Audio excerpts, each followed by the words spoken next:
Coucou les amis, c'est Nat. Je suis ravie de vous retrouver aujourd'hui pour une nouvelle review. J'espère que vous allez bien. Voilà, que tout se passe bien pour vous, que vous passez une bonne semaine. Et aujourd'hui, j'ai l'immense joie de vous présenter un petit tarot. C'est un tarot à petit prix que j'ai déjà depuis un certain temps, mais que je n'ai pas eu l'occasion de présenter avant, en fait, tout simplement parce que je l'ai laissé de côté le jour où je l'ai reçu et que je l'ai retrouvé hier. Et que je me suis dit, ah, bah, je l'ai pas ouvert celui-là, donc il faudrait peut-être que je regarde un petit peu ce qui se passe. Et en fait, j'ai recraqué. Alors, j'avais craqué lors d'une review, en fait.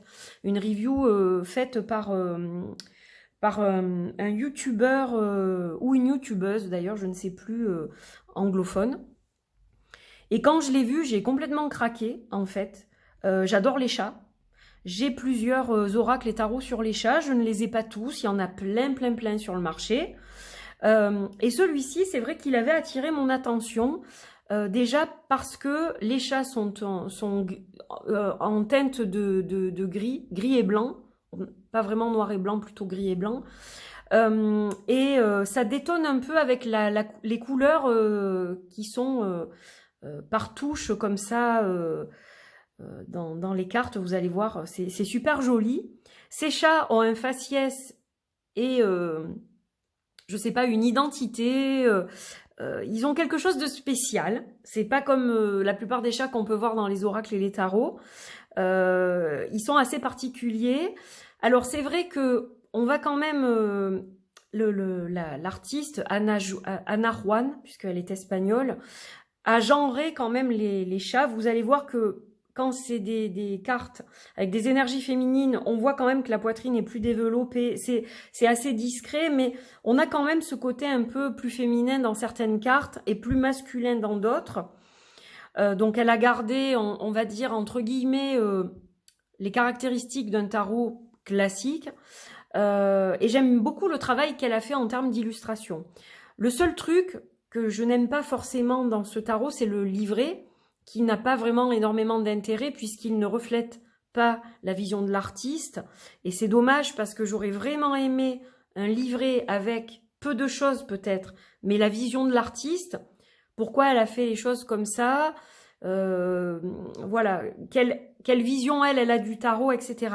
Alors c'est peut-être pas quelqu'un qui, comment dire, qui est liée au tarot non plus, hein. C'est peut-être juste une illustratrice, je ne la connais pas vraiment, donc je peux pas vous dire, mais c'est vrai que, voilà, c'est vraiment dommage, et c'est souvent le cas, en fait. J'ai un ami qui a fait une vidéo il y a pas très longtemps, il est anglophone aussi, où il disait en fait qu'il s'était séparé de ces jeux qui n'étaient pas faits par des gens qui connaissent le tarot, parce qu'il y a souvent des illustrateurs qui font des tarots, mais qui n'y connaissent rien, et le livre ou le livret est écrit par quelqu'un d'autre, et en fait on sent qu'il n'y a pas de cohésion, ou il y a quelque chose qui ne va pas. C'est différent quand une personne illustre et connaît le tarot, ou illustre et connaît le tarot mais n'écrit pas le livre aussi, hein.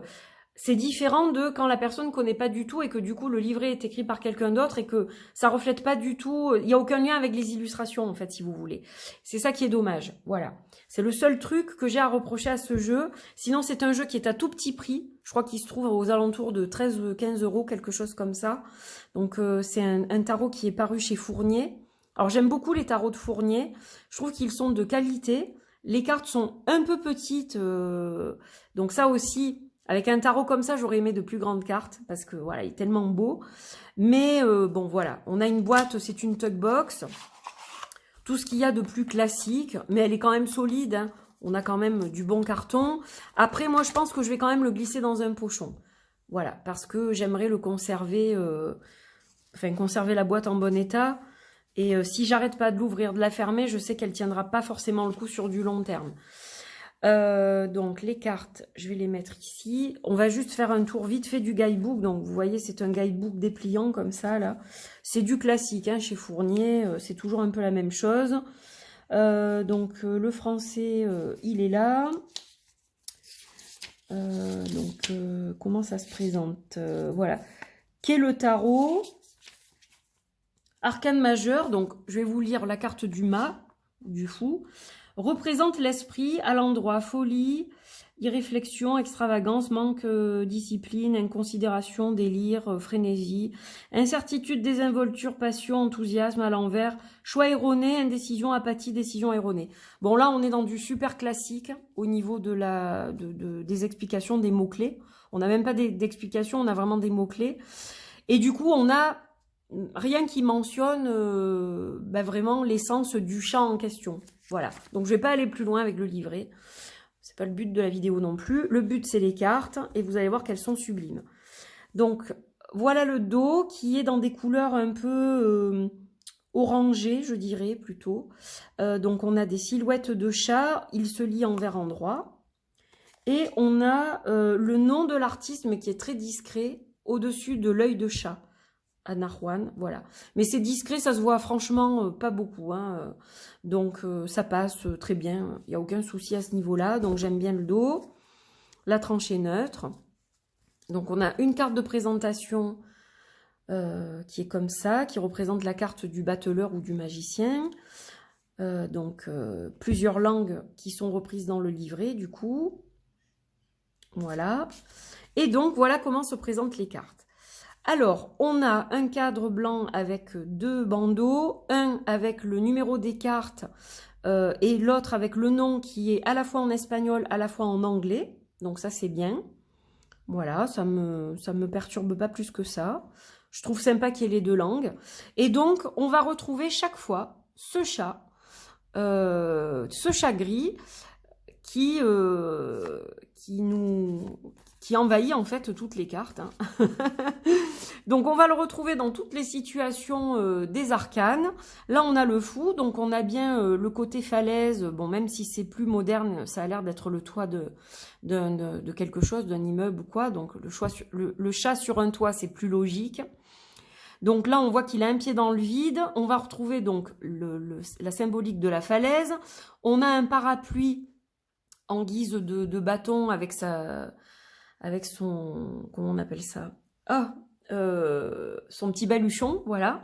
Donc on a le parapluie. Donc le parapluie, ça suppose qu'il peut s'abriter en cas de pépin. Vous voyez ce que je veux dire? Et le parapluie, familièrement, est appelé le pépin aussi. Donc bon, il y a des petits trucs. Moi, je l'interprète à ma façon. Mais voilà, tout de suite, j'ai accroché avec ce jeu. Alors, on va retrouver toujours les mêmes teintes, les mêmes couleurs. Donc, vous allez retrouver du jaune, du rouge, du bleu et du vert, qu'on ne voit pas forcément ici.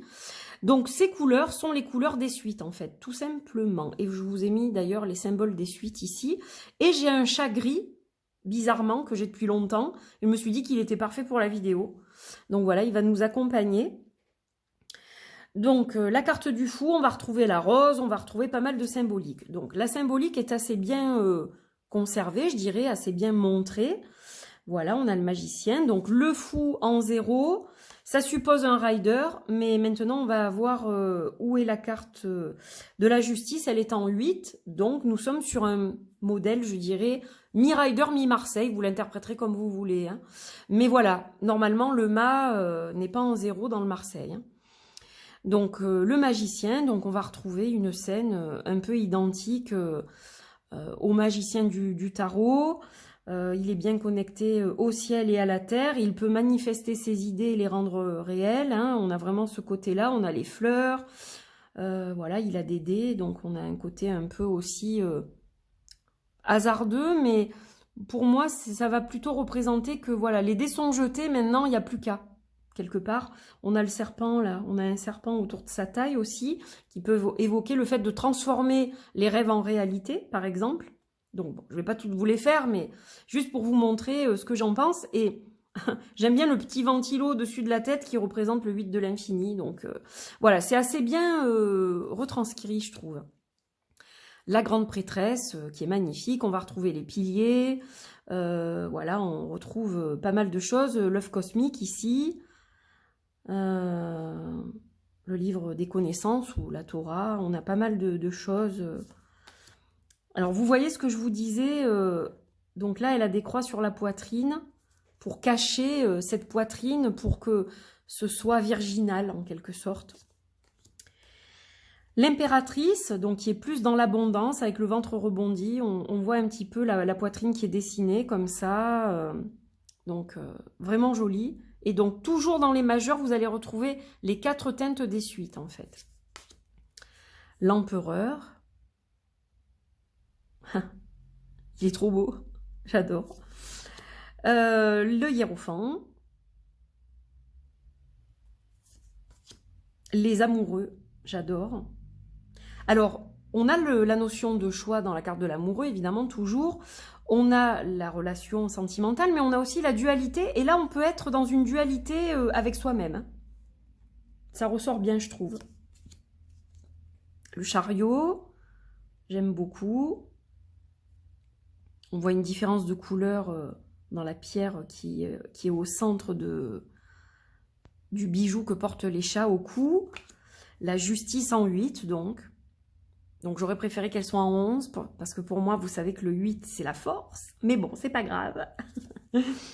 Le 9 avec l'ermite, avec toujours son petit parapluie.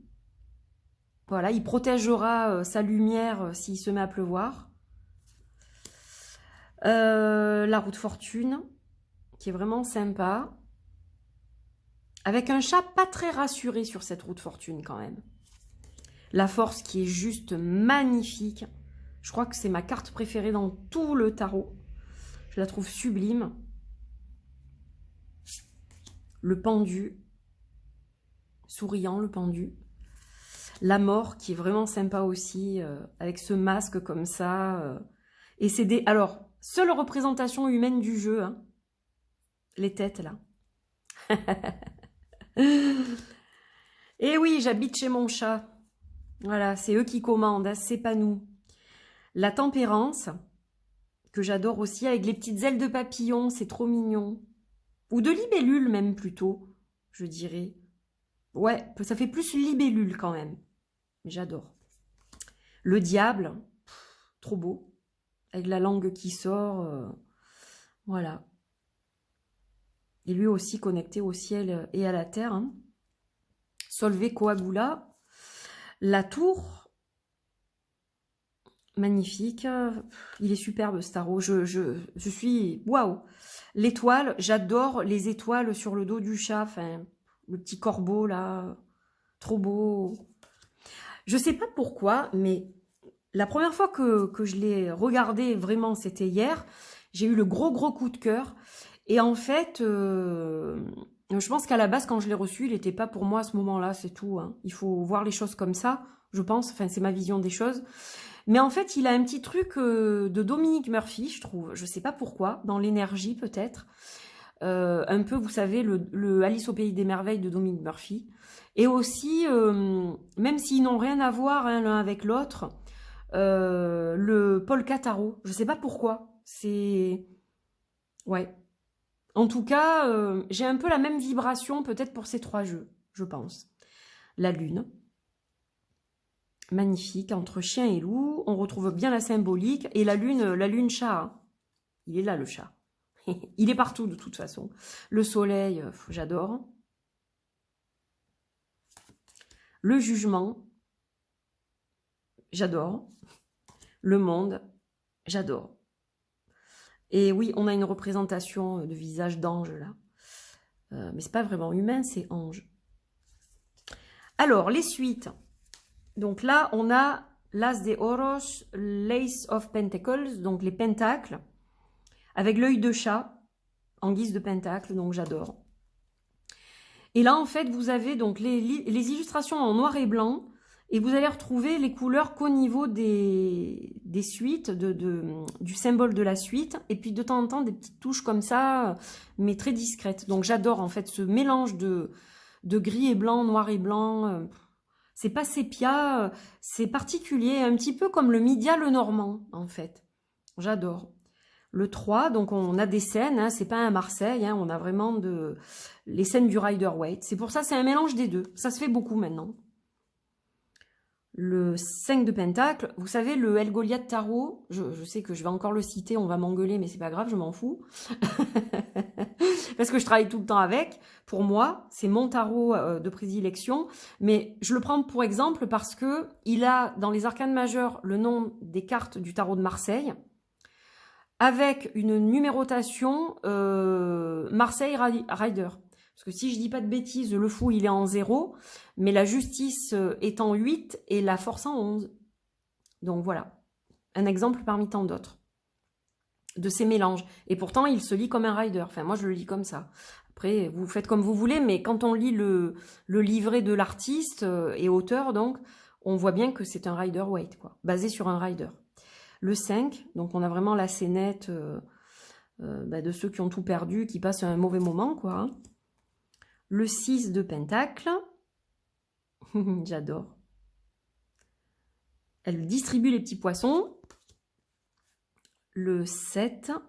Il y a encore du taf et j'en ai marre, mais je sais que je vais continuer. Le 8, ça commence à prendre forme. J'adore, il se lit super facilement. Si vous connaissez le tarot, vous n'aurez aucun problème. Et si vous aimez les chats, que vous connaissez pas complètement bien, c'est un jeu qui est très ludique et qui peut vous apprendre justement à bien maîtriser le tarot, avec un livre peut-être un peu plus conséquent que celui-ci. Et puis avec votre intuition aussi. Le 10, avec la petite famille. Et ce que j'aime dans cette carte, c'est qu'on a des chats différents. Donc c'est super. Et c'est pas forcément la famille de sang. Parce qu'ils sont tous différents, donc ça peut être aussi une famille qu'on se crée. Voilà. Alors, le page des pentacles. Le chevalier avec son petit cheval, trop mignon. Oh, j'adore. La reine, je craque, il me fait craquer. Je crois que c'est mon tarot déjà préféré, en fait. Alors, c'est peut-être pas le plus beau, peut-être visuellement, vous allez me dire, pour certains. Mais moi, je l'adore, quoi. Le roi de pentacle, je l'adore. Il est... magnifique. Ça fait longtemps que je n'avais pas craqué sur un jeu de chat. L'as des coupes. Alors là, vous voyez, on a le bleu qui ressort des coupes, donc. Le 2. J'aime beaucoup. On a la tête de lion, là. Le 3 de coupe, la fête avec les petits poissons. Ils ont bien tout mangé. Ils se sont bien éclatés. Le 4 de coupe. Le chat, ça dort tout le temps. Voilà. Il est blasé, là. Il refuse la coupe qu'on lui tend. Il a trop abusé. Le 5. Dos courbé, chat mécontent ou tristouné. Le 6 de coupe. Et je trouve qu'il y a bien l'attitude du chat, en fait, aussi. Même si c'est un chat un peu particulier au niveau visuel, il est génial, ce chat, quoi. 6 des coupes. Le 7. Il rêve de plein de choses, là. Hein. Le 8, on laisse derrière ce qui ne convient plus pour aller vers quelque chose de nouveau et de plus lumineux. Le 9, il est bien costaud, lui, tout va bien. Le 10, j'adore. Difficile de ne pas les commenter. Donc le page de coupe, on retrouve donc le page avec la coupe avec le poisson dedans, j'adore. Le chevalier de coupe. La tête dans l'aquarium, sympa aussi. La reine, elle est sublime. Ma deuxième carte préférée du tarot. Je l'adore. Tout en douceur. Le roi de coupe. Qui gère bien les émotions d'ailleurs. Il n'a pas peur de vaciller, de tomber.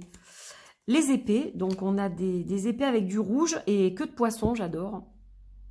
Donc l'as. Sympa les as aussi. Le 2 d'épée, pardon. Le 3, sympa aussi. Hein.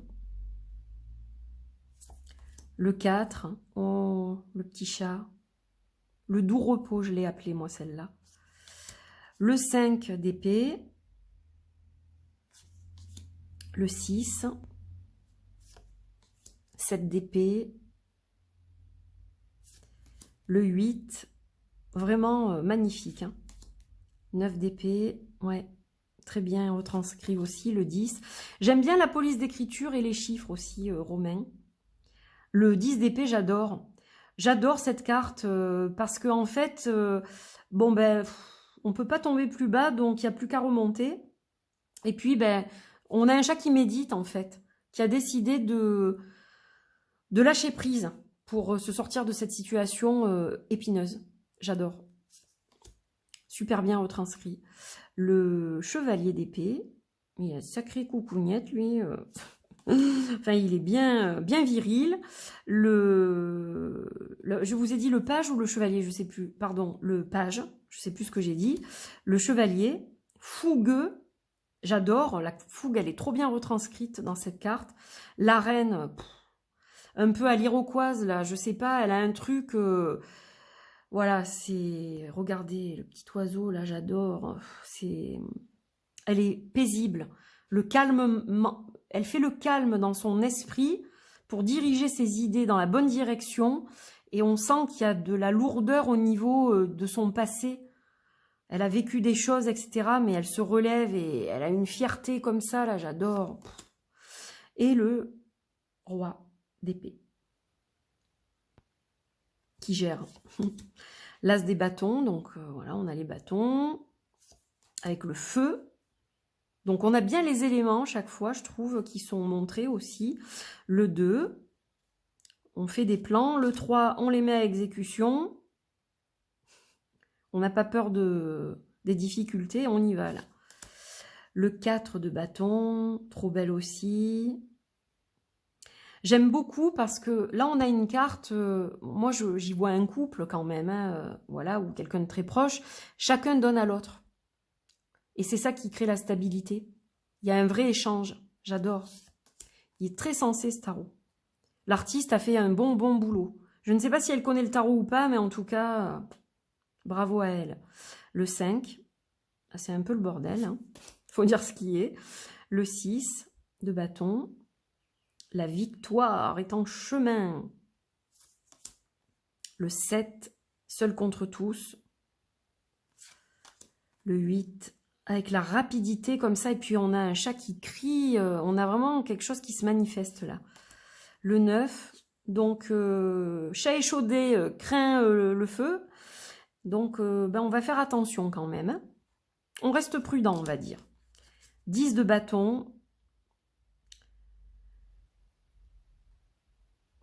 Elle est super cette carte aussi. Non, pas le chevalier, le page. Je fais la même knave, knight. Alors le page donc de bâton. C'est bien celui qui manifeste. Vous savez, qui a envie de s'engager, quelqu'un de très engagé. Voilà. J'adore. Bien cette énergie-là, le chevalier des bâtons, la reine qui est magnifique avec son petit chat noir et son tournesol, magnifique. Puis on a des lions là. Et le roi de bâtons. Voilà, j'espère que vous avez aimé ce deck. Moi je l'adore personnellement, je le trouve magnifique. Il est vraiment sublime. Et je pense que je vous ferai bientôt un tirage avec parce que déjà je trouve qu'il y a de l'humour. Je trouve qu'on retrouve bien le caractère du chat, le caractère indépendant, mais aussi un peu manipulateur, un peu tout ça. Il est bien dans l'énergie du chat et c'est peut-être le jeu que j'ai sur les chats qui est le plus dans l'énergie du chat en fait. Et je pense que c'est ça qui m'a fait craquer pour lui. Voilà, donc j'étais ravie de vous le présenter. J'espère qu'il vous a plu. Est-ce que vous connaissiez ce tarot? Je ne crois pas l'avoir trop vu au niveau des francophones en fait. Donc vous me direz tout ça. Alors je n'ai pas parlé de la qualité, mais le papier est suffisamment épais. Il est de très bonne facture, fourni à des cartes qui sont à la fois souples mais solides. Donc voilà, je sais qu'il va très bien se mélanger. En plus les cartes elles sont étroites, donc il n'y a aucun souci. Vous pouvez les mélanger comme ça, vous pouvez les mélanger comme ça. Pour ceux qui font le poker... c'est des cartes qui sont quand même à la base des cartes à jouer. On a une qualité carte à jouer. Donc vous pouvez les mélanger comme vous le voulez. Franchement, ils se mélangent très bien. Elles restent bien en main parce qu'elles sont petites aussi. Voilà, donc il n'y a aucun souci à ce niveau-là. La justice avec le 4 de coupe. faut retrouver un juste équilibre là, parce que quand on est blasé comme ça, c'est qu'il y a quelque chose qui cloche, et il faut mettre le doigt sur ce qui ne vous convient pas là, sur ce qui vous ennuie. Il faut trancher peut-être pour retrouver votre motivation ou votre niaque, parce qu'on voit qu'il y a quelque chose qui ne vous convient pas. Donc voilà, le petit message juste en passant. Voilà mes amis, j'en ai fini. Je vous embrasse très fort, je vous dis à très très vite pour de nouvelles vidéos. N'oubliez pas de partager, de liker, de vous abonner à cette chaîne si vous le souhaitez, et de commenter évidemment pour me dire ce que vous pensez de ce deck. À très vite, bye bye.